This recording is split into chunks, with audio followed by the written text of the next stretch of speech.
Halo semuanya, Assalamualaikum warahmatullahi wabarakatuh. Teman-teman sahabat YouTube, balik lagi bersama saya, tentunya masih di channel Dunsana Emril. Apa kabar semuanya? Mudah-mudahan sehat selalu ya, dan diberikan kelancaran dalam beraktivitas. Tahun 2021 kita bangkit bersama.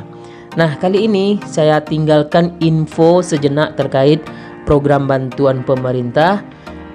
Saya akan coba memberikan info kepada teman-teman sahabat YouTube terkait informasi pendidikan. Bagaimana info yang akan saya sampaikan ini? Terus simak video ini sampai habis ya, jangan di skip. Saya mohon jangan di skip karena ini informasi penting yang perlu teman-teman dengarkan. Seperti biasa, yang baru bergabung di channel ini silahkan terlebih dahulu klik tombol subscribe-nya dan nyalakan lonceng notifikasinya. Mudah-mudahan informasi yang saya sampaikan memberikan pencerahan untuk kita semua. Channel Dunsana Emril khusus menyampaikan informasi program bantuan pemerintah dan informasi yang bermanfaat lainnya. Salah satunya yaitu informasi yang akan saya sampaikan ini.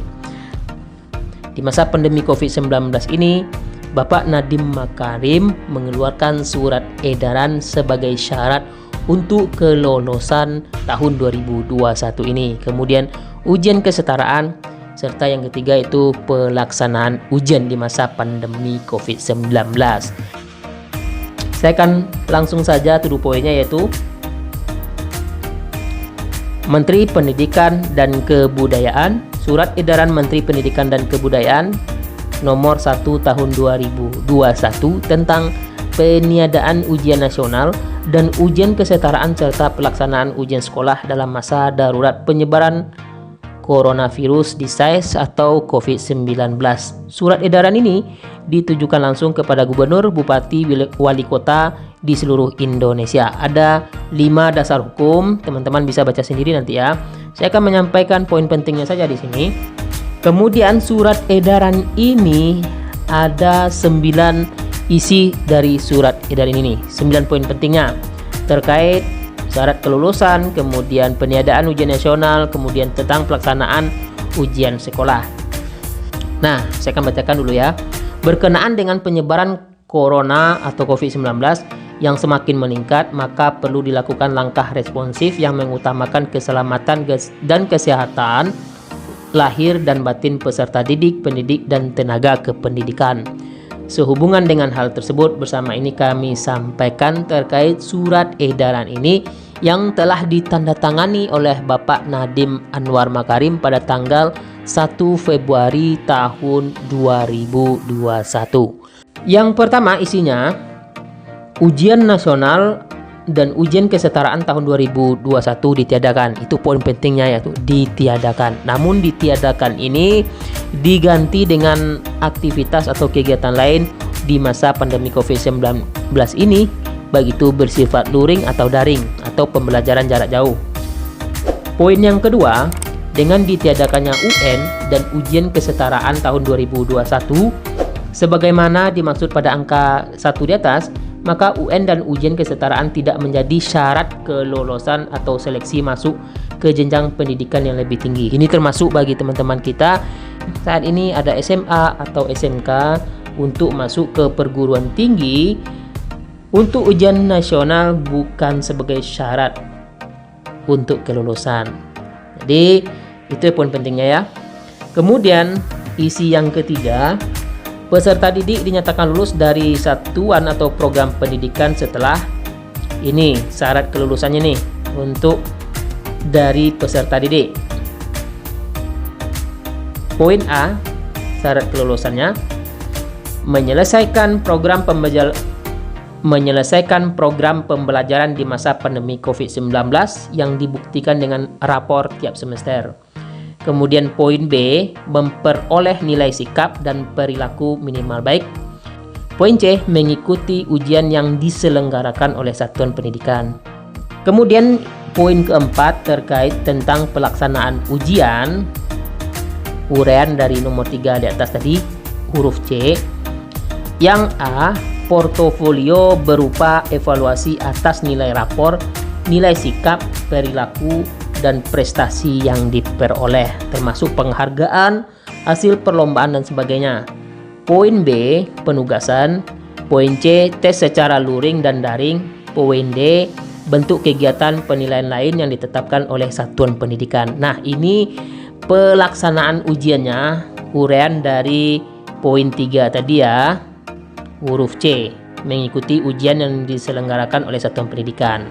Nah, poin 5, isi nomor 5 terkait pelaksanaan ujian yang di nomor 4 tersebut yang ada 4 poin.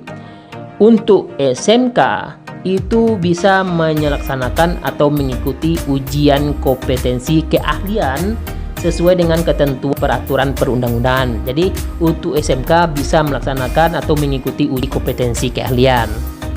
Kemudian isi nomor 6 terkait program paket A, paket B, dan paket C, itu pelaksanaan ujiannya dan persyaratan kelolosan menyesuaikan dengan angka 3 di atas. Kemudian pelaksanaan ujiannya menyesuaikan dengan angka nomor 4. Itu isi nomor 6 ya. Teman-teman bisa baca sendiri. Poin A, poin B-nya sama dengan angka 3 untuk syarat kelulusan dan pelaksanaan ujiannya. Oke. Kemudian ada tambahan, peserta ujian tingkat satuan pada pendidikan kesetaraan adalah peserta didik yang terdaftar di daftar nominasi peserta ujian pendidikan kesetaraan pada data pokok pendidikan atau Dapodik, anak usia dini, pendidikan dasar, dan pendidikan menengah. Kemudian syarat nomor E-nya, hasil ujian tingkat satuan pendidikan kesetaraan harus dimasukkan dalam data pokok pendidikan. Oke ya. Kemudian isi nomor 7 untuk kenaikan kelas ini. Ketentuannya adalah yang poin A, ujian akhir semester untuk kenaikan kelas dapat dilakukan dalam bentuk portofolio berupa evaluasi atas nilai rapor, nilai sikap, kemudian prestasi. Kemudian yang kedua, penugasan. Yang ketiga, tes secara luring dan daring. Yang keempat, bentuk kegiatan penilaian lain yang ditetapkan oleh satuan pendidikan. Ini terkait hasil ujian akhirnya, hasil dari tadi. Hasilnya ini syarat untuk kenaikan kelasnya. Teman-teman bisa logikakan sendiri ya. Ketika sudah dilaksanakan ujian, maka akan dapat hasil akhirnya untuk syarat kenaikan kelas. Kemudian poin B dari nomor 7, ujian akhir semester untuk kenaikan kelas dirancang untuk mendorong aktivitas belajar yang bermakna dan tidak perlu mengukur ketuntasan capaian kurikulum secara menyeluruh. Ini seperti ada kegiatan aktivitas yang lain ya. Kemudian poin nomor 8, penerimaan peserta didik baru atau PPDB nih untuk peserta didik baru dilaksanakan dengan ketentuan sebagai berikut. Ada sekitar 2 poin. Poin A dilaksanakan sesuai dengan peraturan Menteri Pendidikan dan Kebudayaan nomor 1 tahun 2021. Teman-teman bisa baca sendiri nih. Kemudian poin B-nya, Pusat Data Informasi Kementerian Pendidikan dan Kebudayaan menyediakan bantuan teknis bagi daerahnya.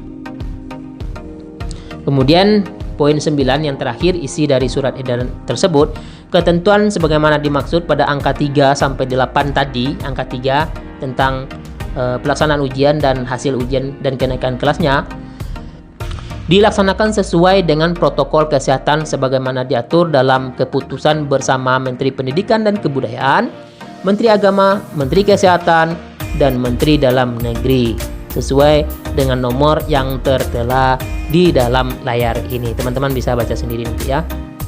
Oke, itu isi surat edaran tersebut terkait tentang syarat-syarat kelulusan, kemudian ujian kesetaraan, serta pelaksanaan ujian sekolah dalam masa darurat penyebaran COVID-19 di saat pandemi saat ini. Yang terakhir bagi teman-teman semuanya, tetap jaga protokol kesehatan. Mudah-mudahan pendidikan kita tetap jaya dan tetap maju. Dan pesan terakhir juga, jangan lupa di-share ke media sosial yang lainnya agar teman-teman kita di luar sana, bagi peserta didik anak sekolah, mengetahui informasi ini.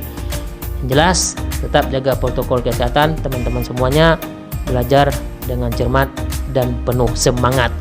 Terima kasih. Akhir kata, assalamualaikum warahmatullahi wabarakatuh.